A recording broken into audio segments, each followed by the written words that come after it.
So let's start here. You're on Okay. an island. Where island? Why island?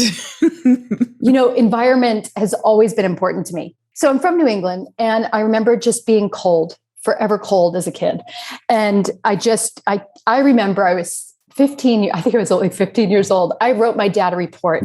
I even took it to a local print shop and had it bound and had it a finished cover put on it, everything. It had a table of contents. I wrote my dad a report on why it was a good idea for me to drop out of school in New England, move to Florida on my own, go to school, go to, there, day school for finishing high school early. I had it all planned, go to night school college at the same time. I was only 15.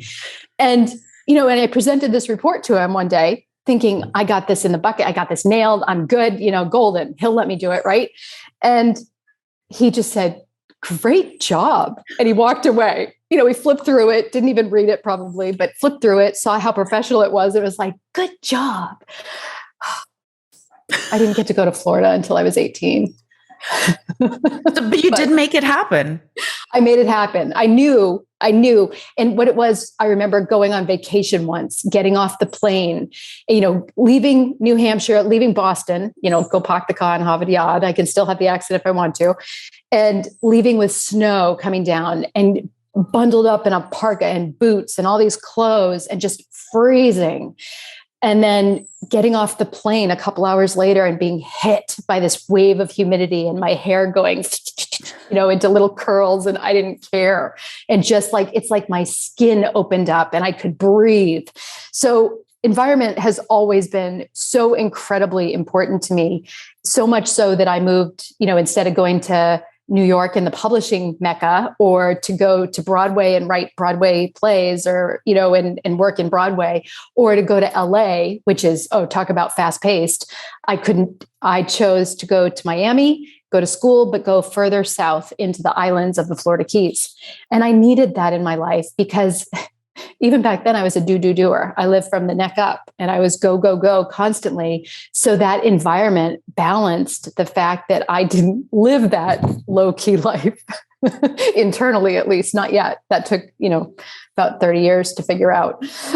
But man, I learned to slow down on this island. One of the beautiful things, and I'm guessing this came while you were on the island, is this beautiful book, which is Create Your Most Delicious Life. And I love the subtitle, Life's a Bitch, especially now. Make it a joy. What inspired you to write this book, which, oh my goodness, is I love the title. I was trying to think of the word. You're speechless. No, I literally am speechless. I was trying to think of the word, and the word that comes as I was reading it is delicious. It's little, it literally feels like little bites, and each bite has it's almost like you need to savor it, and there's stuff for you to reflect on and to think about. It's not one of those okay, how quickly can I read through this and get it done? This literally is delicious. So what inspired this book? It's so funny. First, and I saw you with this thing in your hand, and I was like, oh my goodness, that's my book. She's holding my book. And I've been writing forever, but I've written and published under pseudonyms forever. And this is the first time I published as me and came out of, quote unquote, my closet, my hiding. And my hiding served me. It gave me a great life. And not everybody needs to be in the, quote unquote, spotlight. But sometimes that hiding can also be a dimming of one's light, of the reach of how many people can hear your voice. And because everybody's voice is unique, everybody's way of sharing is unique. So this book came to be, Create Your Most Delicious Life. It was funny because it was at first I was very much, I'm not sharing anything personal. And yet if you sink into the pages, it's very personal. And this book really became my window to pulling back the curtain, opening the blinds, taking off the shutters, and allowing the breeze in, allowing my exhale to be heard, allowing my inhale to be enjoyed by me and by others. It's really about being seen and not caring. And I know that sounds like it almost sounds like I don't care if people read the book. That's not what I'm saying. I care deeply. Like I care. I know that my books have served millions of people. It just is. And I knew that they always would. But they've done that either collaborating as a ghostwriter with other people, other people's words, writing them, or under pen names. So nobody knows it's me. But I used to like be on a plane when people didn't use Kindle and other ebook readers, and they'd actually have like a paperback copy and they'd be sitting there and I'd be looking and be like, my book, how much fun is that? Or I'd be, I'd be at an Airbnb and I'd look at the bookshelf and boom, there's a book. Boom, there's a book. Oh, fun. So it was always my little secret, but I never enjoyed it. I never shared it with another person. It was always mine. And maybe some of that was judgment, afraid to be judged. Maybe it was afraid to be seen as me. And yet this book became extremely personal, extremely vulnerable, and it started, Autumn would tell you this story better than I can. It started with me just writing and saying, I'm not sharing anything personal. Because I had a personal thing in there, probably about my husband. It was like, no way, not going to share any of this stuff. And then all of a sudden I'm reading and editing. We're going through round 2 of edits. And I said, there's not enough stories in here. Life is about stories. We need to add stories. I need to add shares and stories. So I started adding the stories back in, and I started to write a few more stories. Like one of the last stories that I added is called Frog Killer. And, I don't know if you remember that one, but it's pretty, it's pretty vulnerable. It tells about me as a child. And I think that opening has served me and served others in a deep way, because while I want you to read the book, I want the person who's called to read the book, I'm not attached to how you take the book. I'm not worried about being judged. In fact, somebody wrote a review. The review was actually in German. It was fun. And it was a 3-star review, whereas every review before that had been a 5-star review. Mm-hmm. And this person was like, I just don't understand all the 5-star reviews. I don't get it. When will this author get to the point? And it was a great, great example of what if there is no point? Just like, where are we all rushing to? Yeah. What if there is no destination? What if the point is just to breathe in, breathe out, hand to heart, take a beat, read something that might make you question, think in a different way, exhale, have a sense of hope, instill joy. But I loved that review. Mm-hmm. And at another time in my life, maybe that 3-star review would have been something I would have chased down in like chasing a no. Like, why don't you get it? It needs to be a 5-star review. Doesn't bother me. It doesn't impact me. And that's a beautiful thing, not to worry about what other people think, but just to be of service, just to do the thing you do, put it out there, and then my job is done. How people receive it is none of my business. If you love it, hate it, none of my business. That's such a powerful place to be, Jill, because I think so many people, myself included, spend so much of our life fearing what other people will think if we make the choices that make us happy.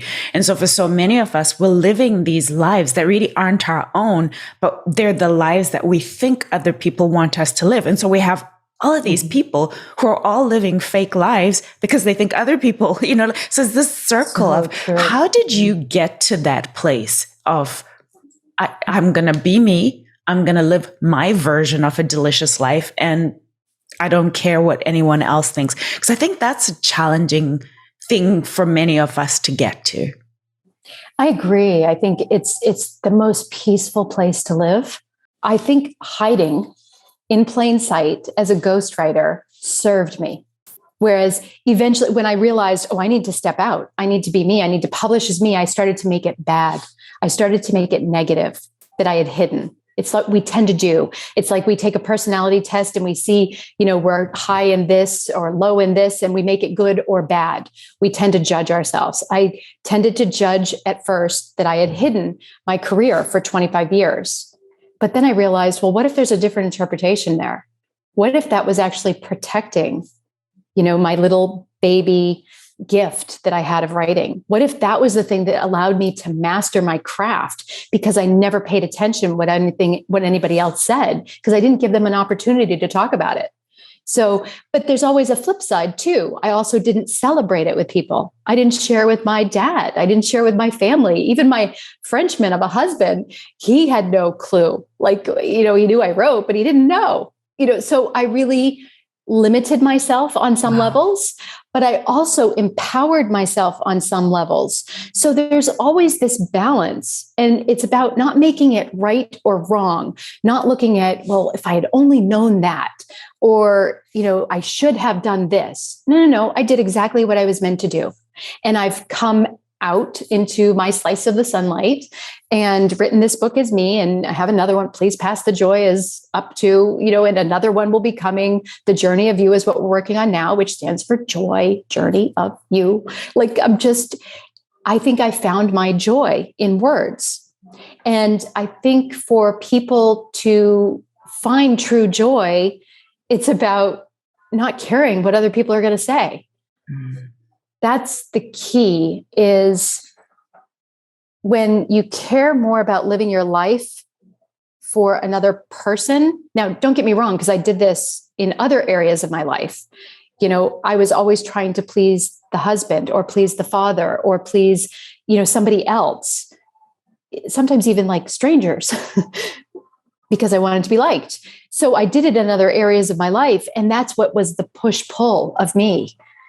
You can't be happy when you're trying to please everybody else, because this person wants you one way, this person wants you another way, this person wants you a different way. So who are you at the end of the day? It gets very confusing. So I just ground myself in center now. And it's like, who do I want to be? And this morning, I had a big to-do list, and I had to talk myself into the fact that, no, it's a get-to-do list. I get to do things. So as I'm driving to take care of my goats, I have goats in 2 different locations at the moment. I'm like, Jill, just smile. So I just smiled to myself in the car as I'm driving with the steering wheel on the wrong side of the road, not because they do that here, but because the car I'm driving right now has a steering wheel on the wrong side of the road, and it's very discombobulating for me, but I'm doing it anyway. And I just smile, and my whole body chemistry changed. I could feel the shift of energy in my body. It's literally that simple, but we make it so hard that what do you want to do for yourself today to make you feel better in this moment? Smile. Oh, okay. Smile. And then just do it. And everything shifts. And then from there, what can I do now for me? It's really, there's actually, beautiful. It's a chapter called Reflected Reflection. And I loved this to what we're talking about, how so many of us are chasing approval from outside of ourselves and looking for joy outside of ourselves. And in that chapter, you say it starts with, your bubble is about you granting yourself the ability to stand firm in who you are becoming. Because guess what, OFAB one? Most things others say to you have nothing to do with you. Oh, I have chills. Isn't that so powerful? That we're chasing approval, we're chasing all of this.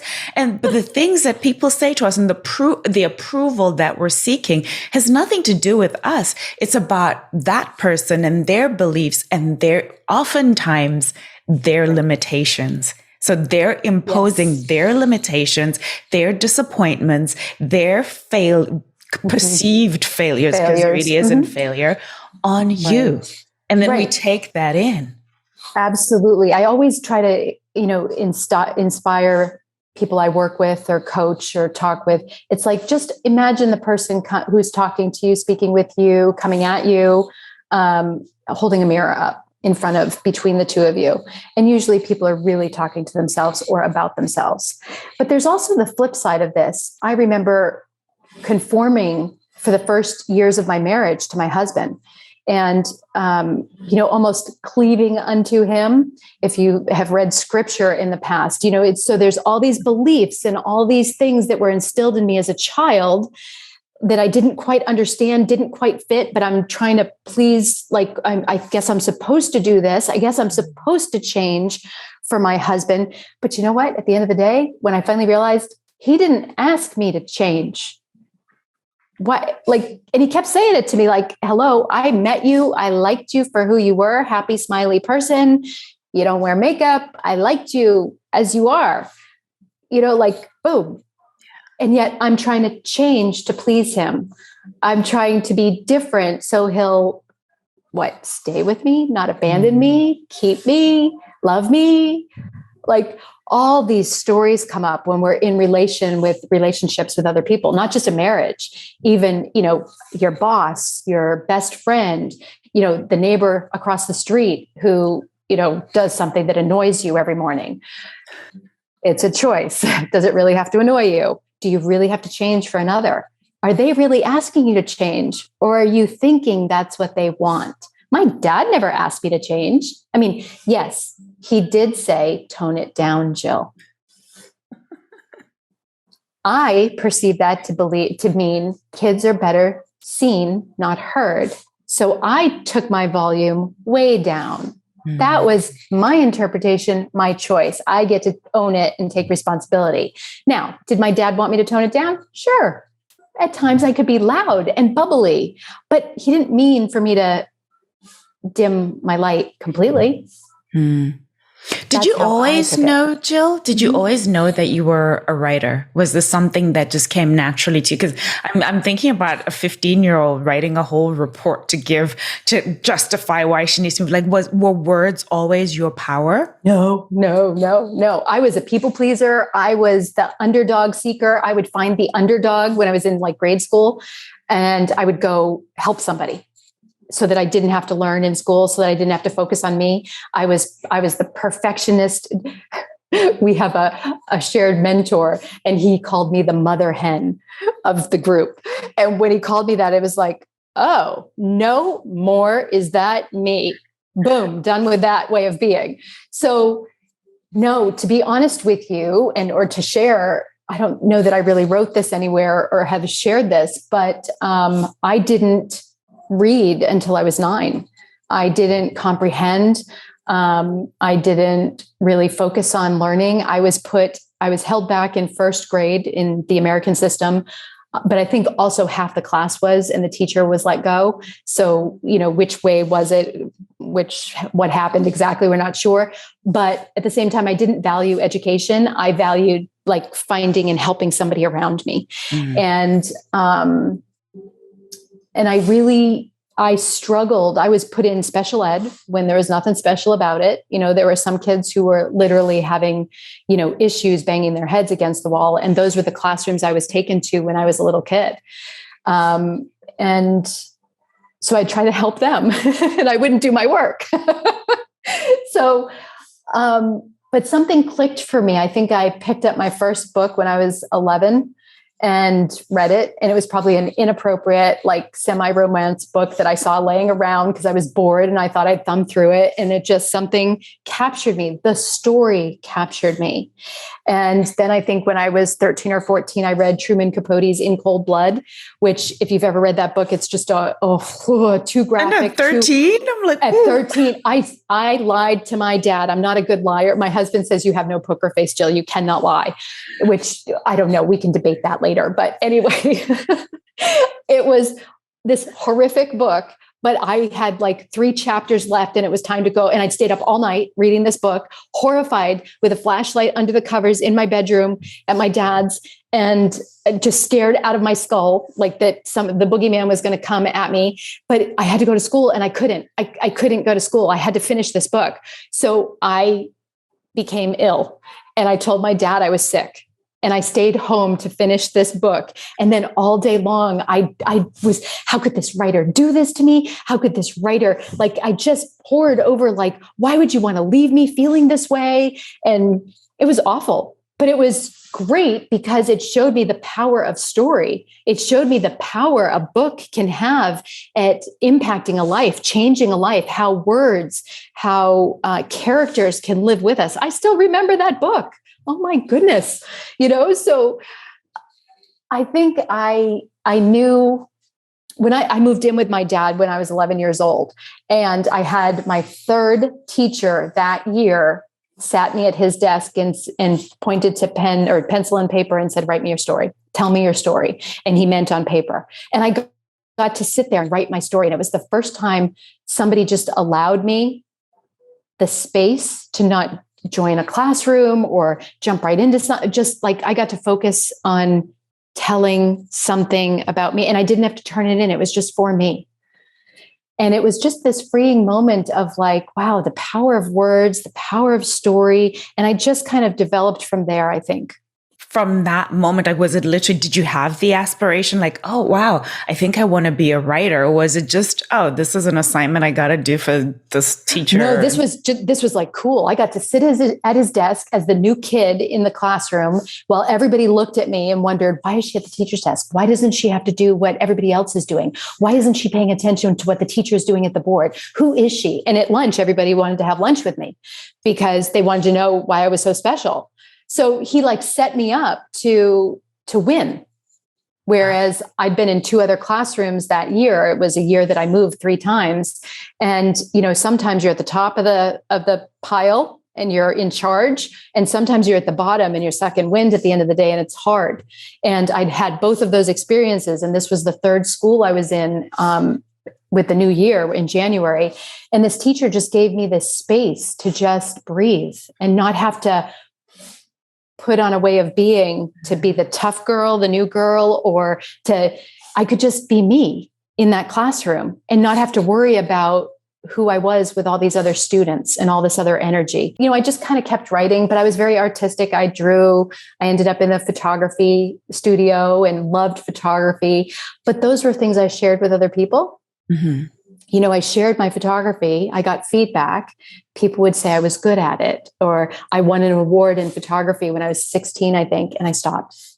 But I never shared my writing. I never allowed anybody in. So I was able to just massage it and work it and learn it and hone it and do what I did. And then I secretly shared something with a magazine and it was published when I was 17. I did have to lie on paper and say I was 18.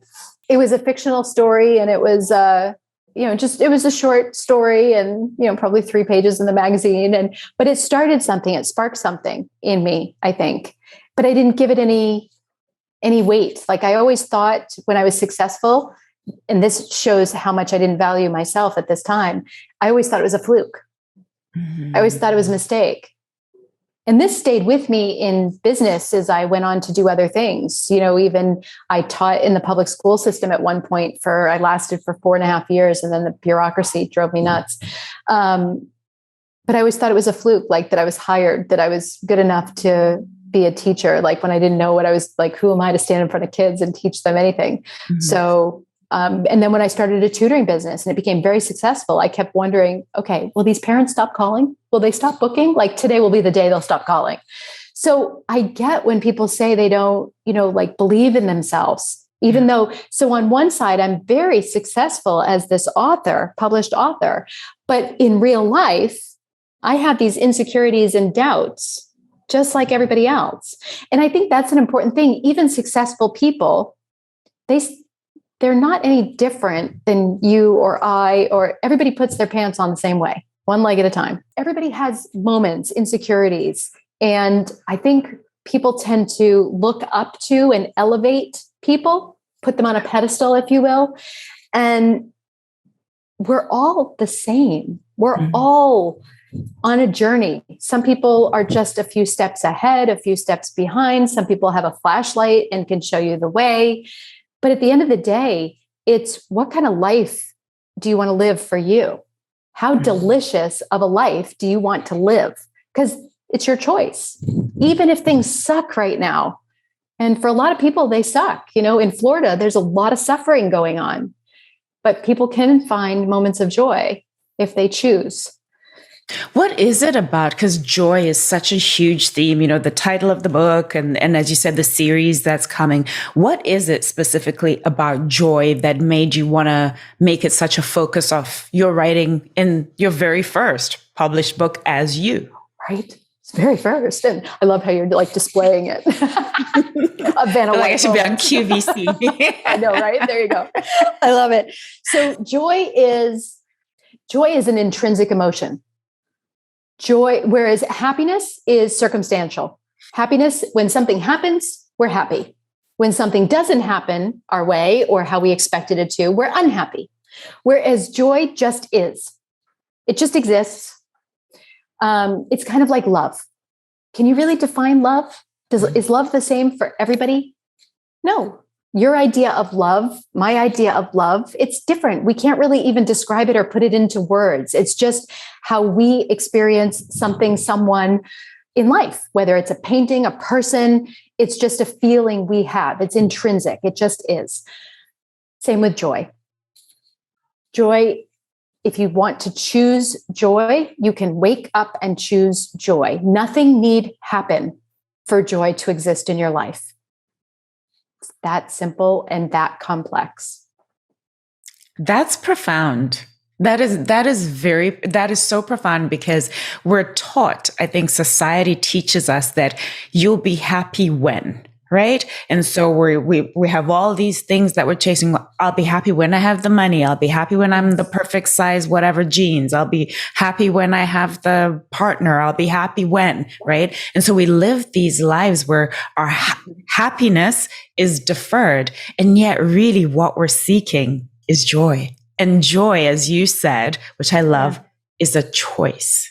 It's a choice. And it's the when then mentality that so many people live by. And I've done it myself. When I lose the weight, then I'll be happy. Or then I'll do this thing I've been waiting to do. When my hair grows, then I'll get on video, because then maybe I'll look better. Like the stories we tell ourselves, the stories I used to tell myself. But when you just decide, when you make this choice that you can tap into joy at any time, something shifts. It's almost at the cellular level, because everything is energy. And so imagine for a moment that your cells are like this delicious purple ball. I love the color purple, so why not? But you insert your own color, right? I know you like purple too. And you can choose to maneuver these cells. You can choose to flip them upside down, turn them around, spin them faster, slower, make them expand like a pulse, a heartbeat. You can make these cells that make up your body bubble with joy. And you've felt it in your body at some point. You've felt that, like I used to feel this shiver up and down my spine when I danced. When I dance, I swear in another lifetime, I was a dancer, like a dancer, like professional dancer. And when I dance, sometimes I used to feel this like tingle up and down my spine. And one day I asked the instructor, at this class I was taking, what is that? And she looked at me like I was crazy. That was joy. That was the physical representation of joy in my body.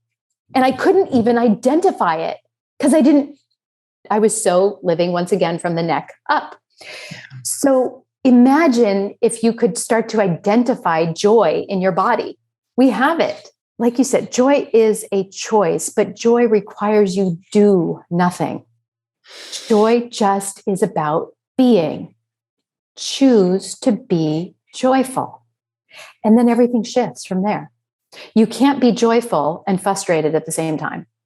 When I'm frustrated, I know I have not chosen joy.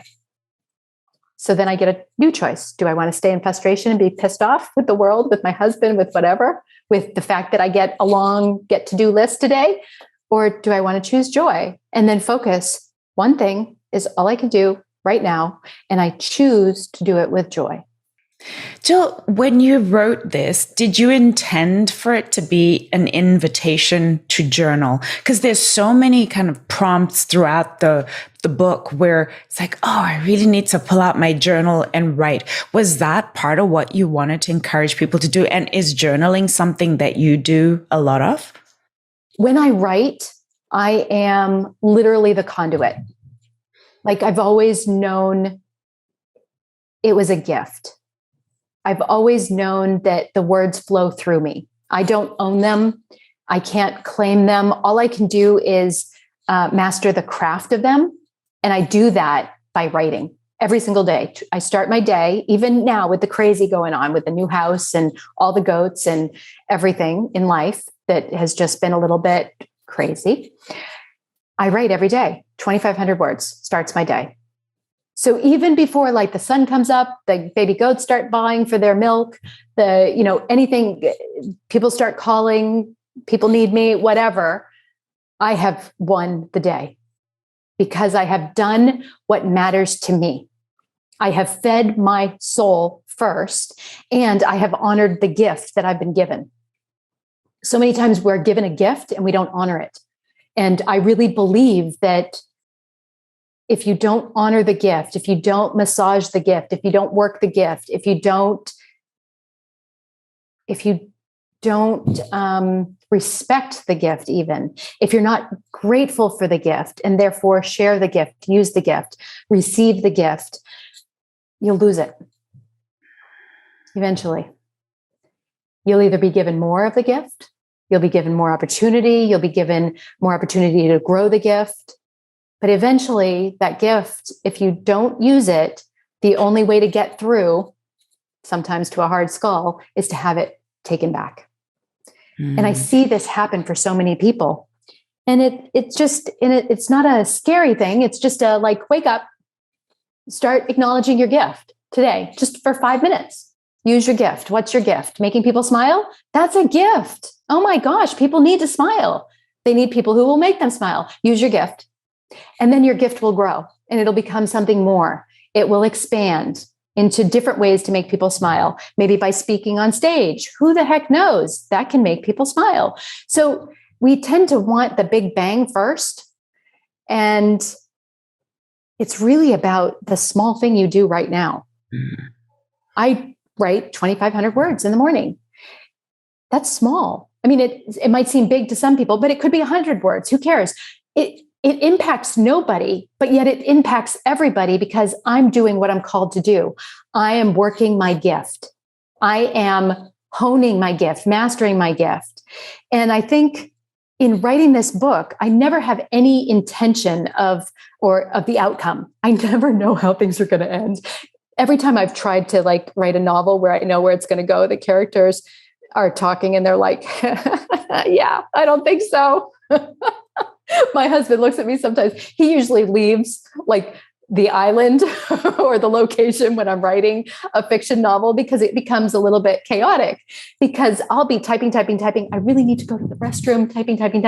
I'll run to the restroom and then they're talking to me. The characters are saying what comes next. And it's like, can't I have 2 minutes to pee? I'm sorry, but please, and it's like, nope, rush right back to the computer and go. And sometimes I feel like Jim Carrey, if you've ever seen that meme where he's just ding so fast, because my mind and what's happening. And that's what I mean by, that might sound crazy to some people, but that's my reality. And that's what I mean by I'm the conduit for these messages. So the message of this book is kind of like, wow, writing really impacted me. There's something that happens when people write. And when I was a public school teacher, English, journalism, all these things for the 4.5 years, I had no idea what to do with these kids. Like I didn't go to school to teach. I was just thrown into this thing. So I figured, well, I need to get to know them at first. I need to like get the class under control. So let's put a writing prompt on the board. And I called it bell work.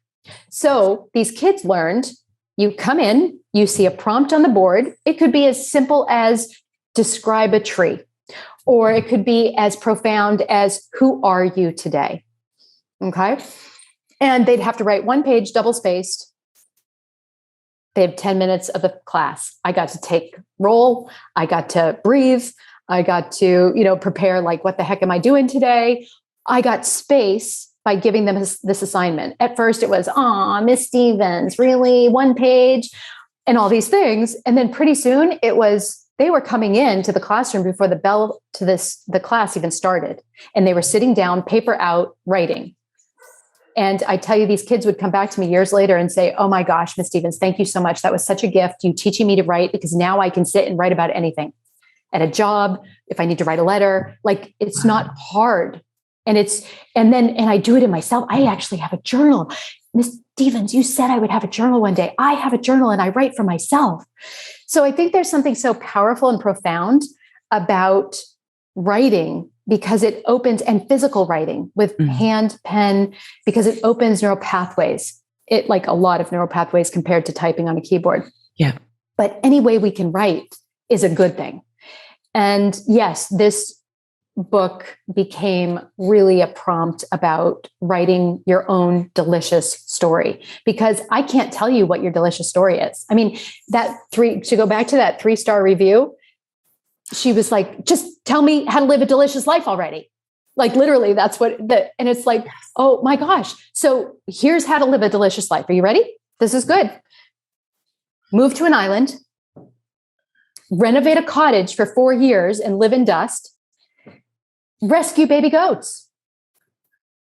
That's the way to a delicious life and more joy. If you had told me that was my way to a delicious life, once again, I would have said you were crazy. So I can't tell anybody the path. And if you tell me that's my delicious life, I'm like, hell no. No, exactly. Like, so stop looking for somebody else to tell you the path. Stop looking for permission to live your life now. Just live it. You can't get it wrong.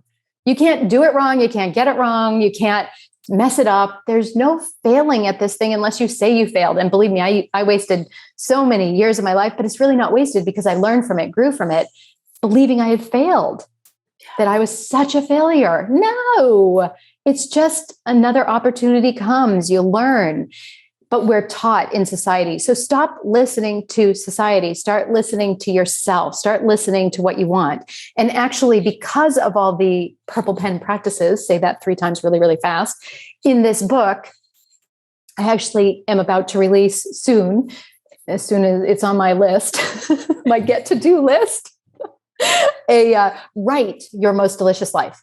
And it has all the prompts from this book, but it has more words by me, more essays, more little tidbits, more deliciousness, and then space to actually write in the book. Mm-hmm. So that will be soon available in paperback form. I love what you just said there, is that I think so many of us are looking for, give me the map, right? Give me the directions. Tell me what to do.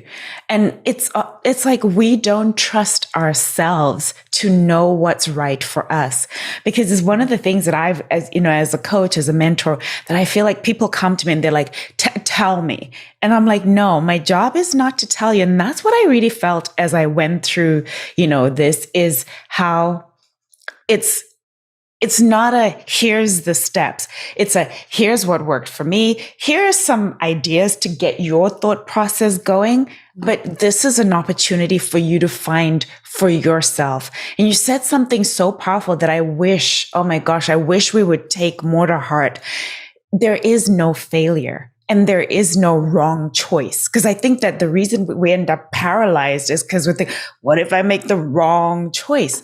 And like you said, like even as you're sitting here telling me your life story and how you've done this, and you're a teacher, and then you're a writer, and then all of these things, someone else might look at it and like, oh my gosh, like she moved, or all these things.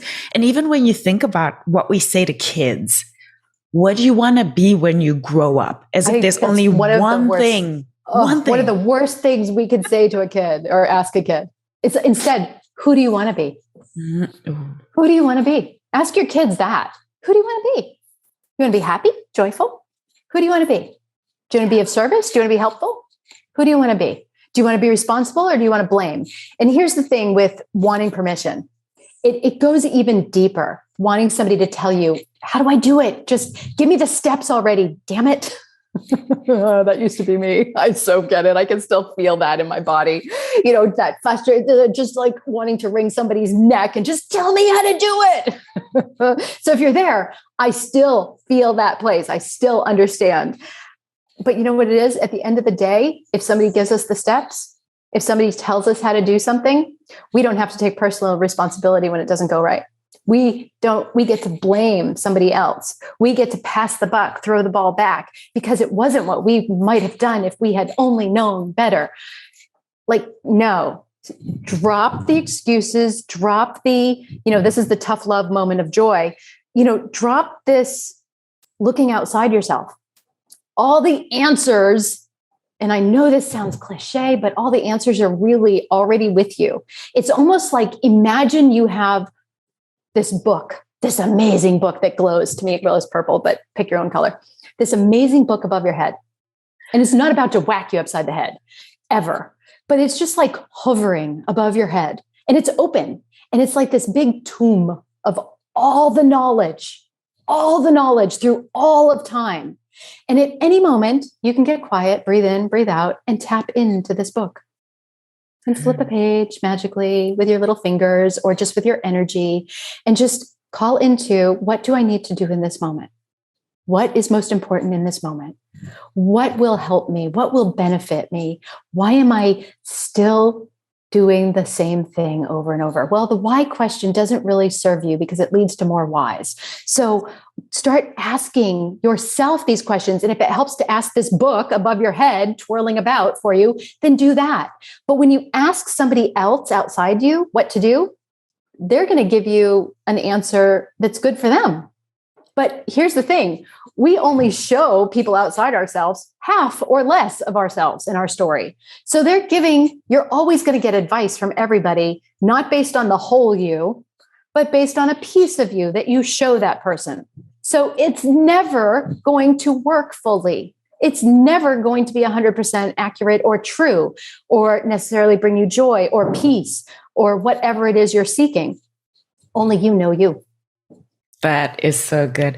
Jill, where can people find more information about you, your writing, and where, because I know you said that there are 3 more books coming in the series. My goodness, there's so many books. Yeah, I forgot. There's a little book that'll be free on Amazon right now called Please Pass the Joy. So you can start there.